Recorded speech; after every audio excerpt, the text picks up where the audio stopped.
Hello mga ka-idol! So ngayon, meron ulit akong ituturo sa inyong magandang kanta, no? So ang title pala nitong kanta ay yung All This Time by Six Part Invention. Pero easy version yung gagawin natin, no? Kasi sa original niya is puro bar chords. Kaya itong gagawin natin ngayon is yung easy version, okay? So dito muna tayo sa strum. Yung strumming niya is tatlong down lang.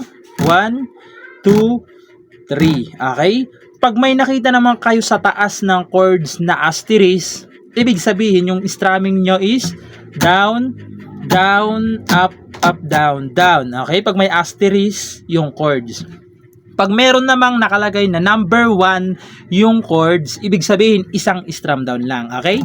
Kasi tatlong klase yung strumming nito. Yun lang yung medyo mahirap sa kanyang strum. So proceed na tayo doon sa kanyang verse.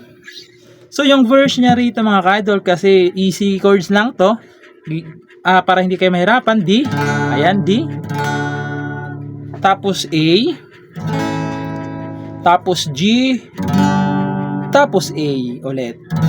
Okay, yung apat na chords na yan 2 times yung gagawin. Okay, pag nagawa nyo ng 2 times, pupunta kayo ulit ng G, tapos A ulit, tapos G ulit, tapos A ulit.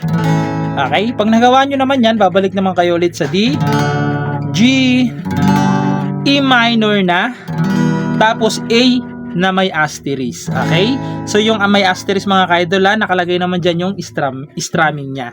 So sasampulan ko yung kanyang verse para mas maintindihan nyo. So ganito naman siya kapag ginantahan. I lie awake thinking of the days gone by, wishing that you're still here with me, baby. I was wrong, and now you're gone.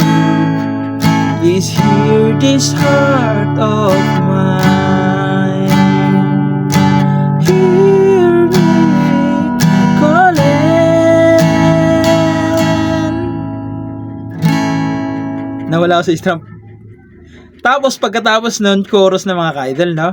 So yung ano pala mga ka-idol, isang strum down na lang yung asterisk, no? Like kapain nyo na lang yung may asterisk, isang strum down na lang para hindi kayo mahirapan, no? So pagkatapos nun is chorus na doon sa whenever you were around me. So doon na yun sa chorus, no? So proceed naman tayo doon sa kanyang chorus. So yung chorus niya rito mga ka-idol is D, G, E minor, tapos A. Okay? Yung apat na chords na yan, 2 times nyo gagawin. Okay? 2 times. Pag nagawa nyo ng 2 times, pupunta lang ulit kayo ng D, G, D ulit, tapos G. Okay? Tapos pupunta ulit kayo ng D, tapos G na may number 1, tapos A na may number 1 ulit, tapos D, A, G, A. Okay, so mahaba lang yung chords niya mga ka-idol, no? Kasi ginawa lang nating easy chords lang siya. Kasi sa original niya is mga bar chords, no? So sasampulan ko para mas maintindihan nyo. So ganito naman siya kapag ginantahan. Whenever you are around me,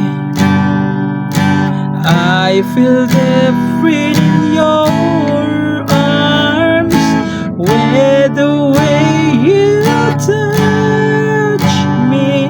I feel the love that lasts a lifetime, your love so true. And I never knew that it's you I need all this time.